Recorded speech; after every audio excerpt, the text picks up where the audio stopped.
হাত থেকে বাঁচাতে হলে এই কয়েকটা বিষয় মাথায় রাখুন। বর্তমান সময়ে অগ্নিসংযোগের ঘটনা যত্রতত্র ঘটছে। গৃহস্থের বাড়ি থেকে দোকানঘাট, এমনকি বড় বাজার, হোটেল, রেস্তোরাঁ সবেতেই। আর এই সর্বগ্রাসী আগুনে পুড়ে ছারখার হয়ে সবকিছুই। আবার অনেক সময় এই আগুনের কারণে প্রাণহানির ঘটনাও ঘটে। বিভিন্ন সময় দেখা যায় সাধারণ মানুষের ভুলেই এই অগ্নিসংযোগের ঘটনাগুলো ঘটছে। এমনকি ঘটনাস্থলে দমকল বাহিনী আসার আগে সবকিছু পুড়ে খাক হয়ে যায়। শীতের সময় গৃহস্থের বাড়িতে বিভিন্ন কারণে অগ্নিসংযোগের ঘটনা ঘটছে। এছাড়াও বর্তমান সময়ে অত্যাধুনিক ইলেকট্রনিক্স গ্যাজেট থেকেও অগ্নিসংযোগের ঘটনা ঘটে। আগুন লাগা থেকে বাঁচতে কি কি করণীয় তা জেনে নিন। দেখুন, অগ্নি সংযোগের ঘটনা, আগুন লাগার যে ব্যাপারটা হয়ে থাকছে, ঘটনা ঘটছে, আগুনের সংক্রান্ত যে সমস্ত কাজ হচ্ছে, ইনসিডেন্ট হচ্ছে, সেগুলো যদি আপনি রোধ করা বা প্রিভেনশন, সব থেকে বড় কথা হচ্ছে সচেতন। আগুন সর্বগ্রাসী। অনেক সময় দেখা যায় বড় বড় বাজারগুলিতে পর্যাপ্ত পরিমাণে অগ্নি নির্বাপকের ব্যবস্থা নেই। আবার দোকানগুলো কোনো অগ্নি নির্বাপকের ব্যবস্থাও রাখেনি। এমনকি ঘিঞ্জি বাজার হওয়ায় আগুন দ্রুত ছড়িয়ে পড়ে। একদিকে ঘিঞ্জি বাজার, অন্যদিকে রাস্তা শুরু হওয়ায় প্রবেশ করতে পারে না দমকলের গাড়ি।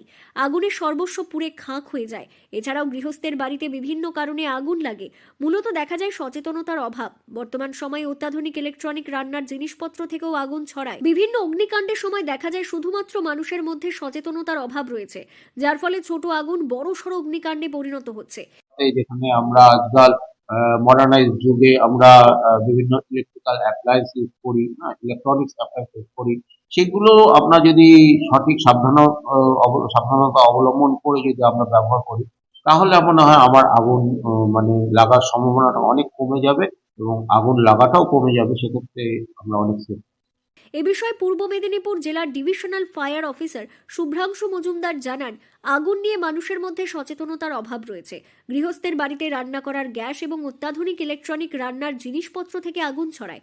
আগুন লাগার পর প্রাথমিকভাবে সচেতন না হওয়ায় বড়সড় অগ্নিকাণ্ডের ঘটনা ঘটে। বড় বাজারগুলিতে দেখা যায় ফায়ার সেফটির লাইসেন্স ছাড়াই দোকানঘর গড়ে তোলা হয়েছে। এমনকি ন্যূনতম অগ্নি নির্বাপকের ব্যবস্থা নেই, যার ফলে বড়সড় অগ্নিকাণ্ড ঘটে। আগুন লাগলে প্রথমেই নিভিয়ে ফেলায় উপায় না থাকায় সবকিছু পুড়ে খাক হয়ে যায়। দমকলের গাড়ি যাওয়ার আগেই মানুষ নিজেরা সচেতন থাকলে আগুন দ্রুত ছড়াবে না। সম্প্রতি পূর্ব মেদিনীপুর জেলার বিভিন্ন প্রান্তে অগ্নিসংযোগের ঘটনা ঘটেছে। পূর্ব মেদিনীপুর জেলার বেশ কিছু জায়গায় ঘিঞ্জি বাজার রয়েছে। এছাড়াও সাধারণ মানুষের মধ্যে আগুন নিয়ে সচেতনতার অভাব রয়েছে। পূর্ব মেদিনীপুর জেলার ফায়ার ডিভিশনাল অফিস সাধারণ মানুষকে সচেতন করার উদ্যোগী হয়েছে। আগামী দিনে জেলা জুড়ে বড়সড় অগ্নি সংযোগের ঘটনা রুখতে আরও বেশি মানুষকে সচেতনতার পাঠ পড়াবে দমকল বাহিনী। পূর্ব মেদিনীপুর জেলার তমলুক থেকে সৈকত শের রিপোর্ট, লোকাল 18 বাংলা।